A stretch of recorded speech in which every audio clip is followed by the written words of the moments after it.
Halo teman-teman, Assalamualaikum warahmatullahi wabarakatuh.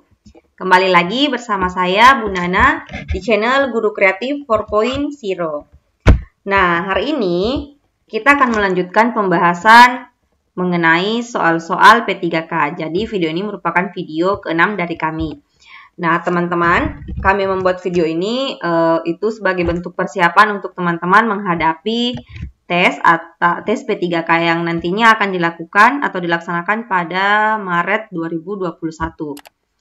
Nah, video kami ini nanti kami akan utarakan bagaimana bentuk soal dari P3K itu sendiri, bagaimana berapa jumlah soalnya, dan bagaimana soal-soal yang sering muncul. Jadi, bagi teman-teman yang penasaran dengan video-video sebelumnya, kami sertakan linknya di kolom deskripsi. Jadi, tanpa perlu menunggu lama, silahkan atau mari kita lihat pembahasan soalnya.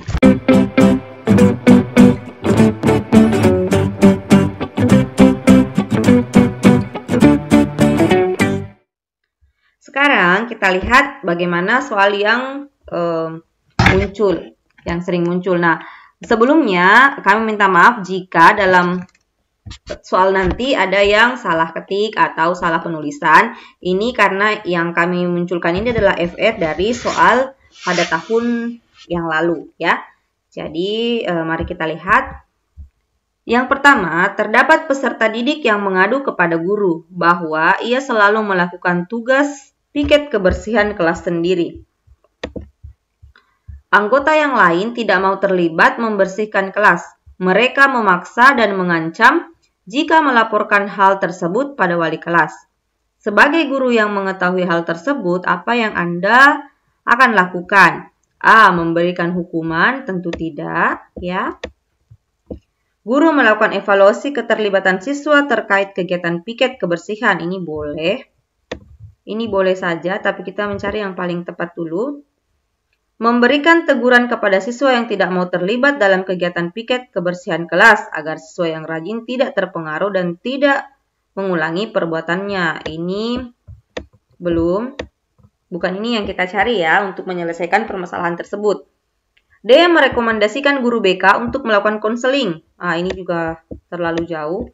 E. Memfasilitasi pertemuan bersama agar terjadi komunikasi antar anggota kelompok piket. Nah, ini yang paling tepat. Karena dengan memfasilitasi pertemuan mereka, jadi bisa terjadi komunikasi di antara mereka dan masing-masing atau semua anggota nanti dapat menyadari tugasnya masing-masing ketika jadwal piket kelas berlangsung. Ya. Nah, setelah memfasilitasi pertemuan tadi, kita boleh melakukan evaluasi. Oleh karenanya yang B ini belum tepat. Karena ini dapat kita lakukan ketika kita sudah memfasilitasi atau ketika kita sudah menyelesaikan masalah yang terjadi ya, baru kita boleh melakukan evaluasi. Lanjut. Anda memiliki tetangga yang anaknya tidak didaftarkan ke sekolah meskipun sudah memasuki usia sekolah, karena anak tersebut adalah anak berkebutuhan khusus atau ABK. Sebagai tetangga yang berprofesi sebagai guru, apa yang Anda lakukan?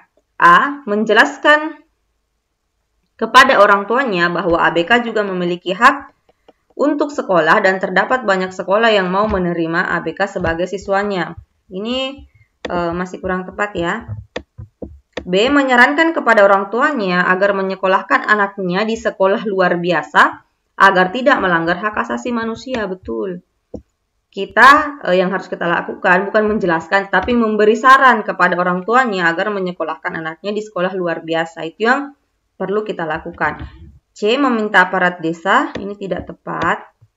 Meminta guru SLB atau guru pendamping khusus untuk mendatangi dan meyakinkan orang tuanya, tidak. E. Meminta aparat dinas pendidikan, apalagi ini ya.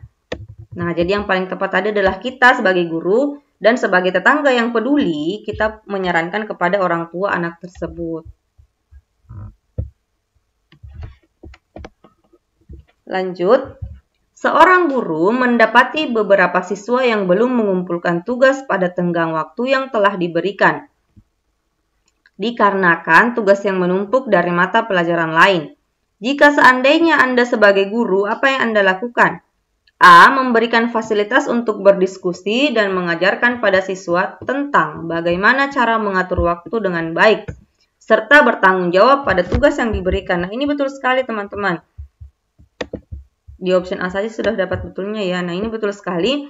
Karena masalah pada anak ini adalah manajemen waktunya yang tidak bisa ya. Jadi dia tidak mampu mengatur waktu untuk agar tugasnya dapat selesai tepat waktu walaupun banyak.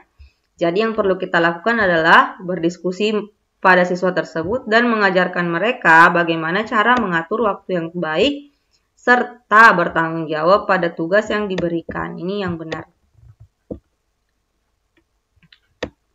C, D, E. Kita eliminasi saja ya. Next. Saya adalah orang yang menjunjung tinggi apa yang telah menjadi prinsip yang saya katakan. Seandainya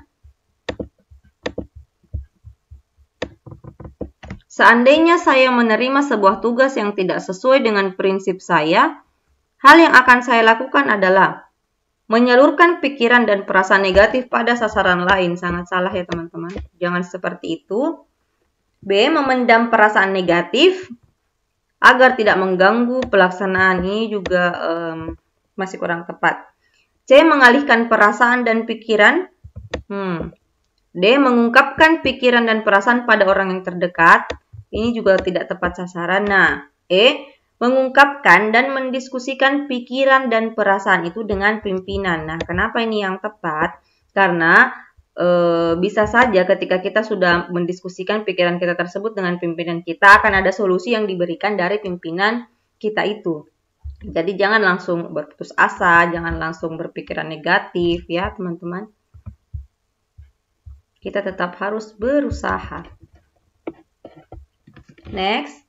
Kompleks di mana Anda tinggal setiap musim hujan selalu banjir. Sebagai akibat tidak ada saluran air menuju sungai.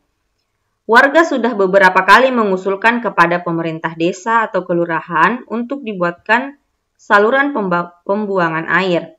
Tetapi tetap saja permohonan itu belum dipenuhi. Akibatnya, salah seorang warga yang cukup berpengaruh di wilayah itu mengajak dan atau mempengaruhi warga lain untuk tidak membayar pajak pada tahun itu. Sebagai guru, apa yang Anda lakukan?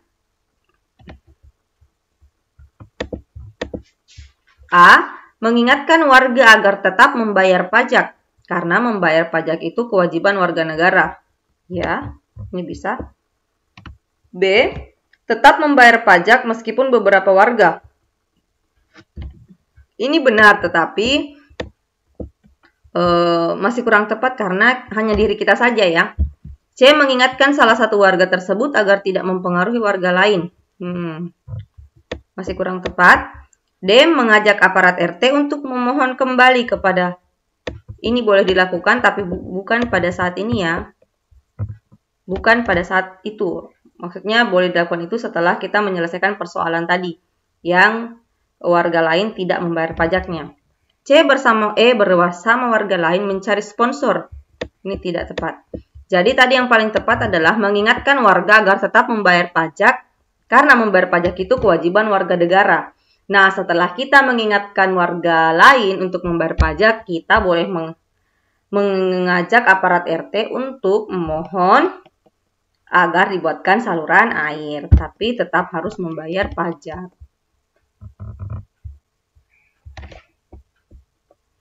Nah, lanjut. Guru banyak menggunakan ceramah dalam kegiatan pembelajaran karena tidak tersedia media dan sumber belajar. Kondisi tersebut mengakibatkan prestasi belajar siswa rendah. Menghadapi situasi tersebut, bagaimana cara Anda menyelesaikannya? A.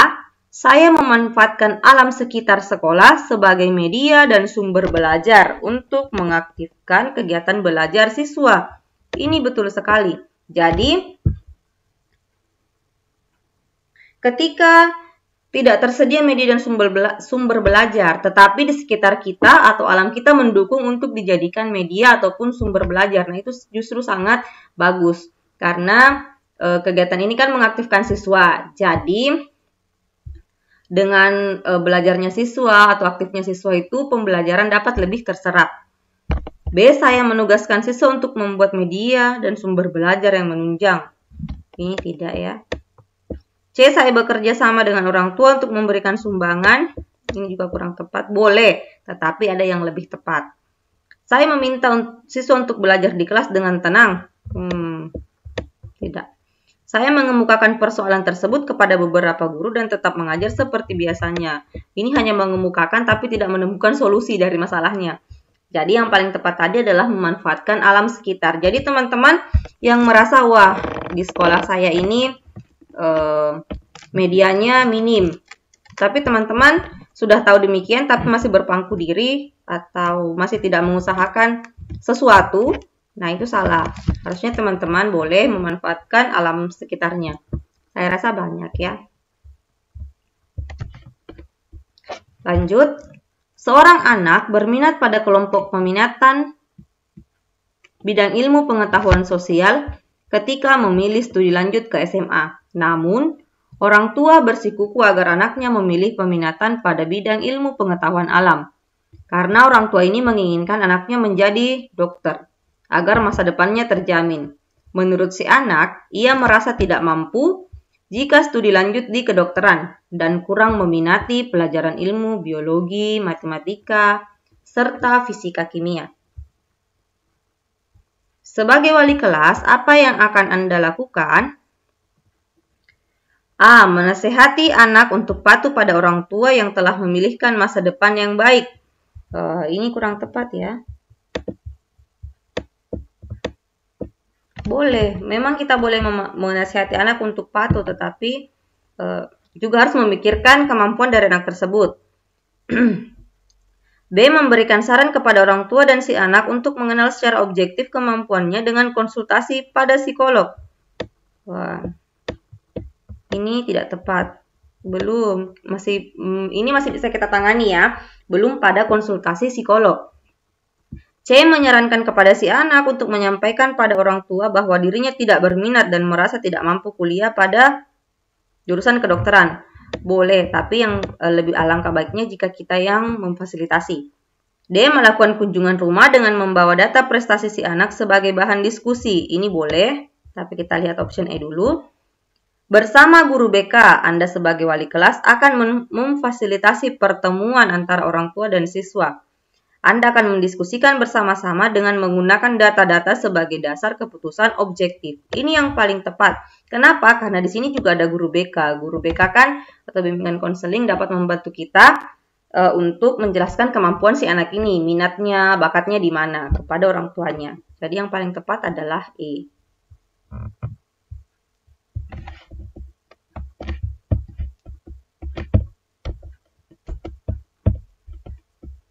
Nah, lanjut. R adalah siswa kelas 6 SD yang pintar dan sangat rajin menolong.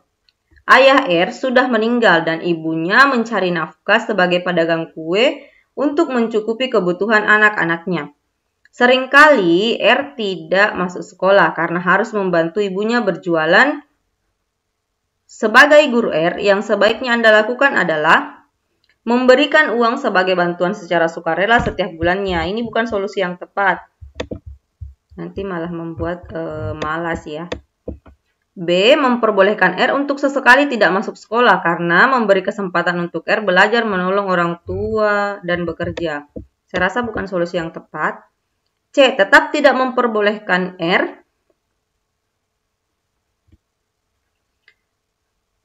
untuk absen dan mengajak teman-teman guru lain untuk membantu keluarganya. Belum tepat. D. Memberikan penjelasan pada R arti penting dan aturan sekolah serta mengarahkan apa yang sebaiknya dilakukan. Belum jadi jawaban yang tepat. E. Memberikan penjelasan pada R dan ibunya tentang arti penting dan aturan sekolah serta mendiskusikan bersama tentang masalah yang dihadapi. Nah, ini yang perlu. Jadi, kita memberikan penjelasan bahwa sekolah itu penting dan juga kita memberikan atau mendiskusikan bagaimana solusi agar R ini tetap bisa membantu orang tuanya dalam berjualan. Seperti itu. Jadi, walaupun kita memberitahu bahwa sekolah itu penting, tetapi tetap juga kita memberikan solusi dari masalahnya agar beliau ibunya ini dapat memahami bahwa oh iya, anak saya tetap harus bersekolah dengan tidak menyepelekan atau dengan tidak mengabaikan ibunya yang sedang berjualan, seperti itu. Oke, nah untuk video kali ini cukup sampai di sini. Semoga bermanfaat untuk teman-teman. Dan jangan lupa nantikan video-video kami berikutnya. Tetap semangat dan semoga teman-teman lulus pada tes P3K tahun 2021. Terima kasih. Wassalamualaikum warahmatullahi wabarakatuh.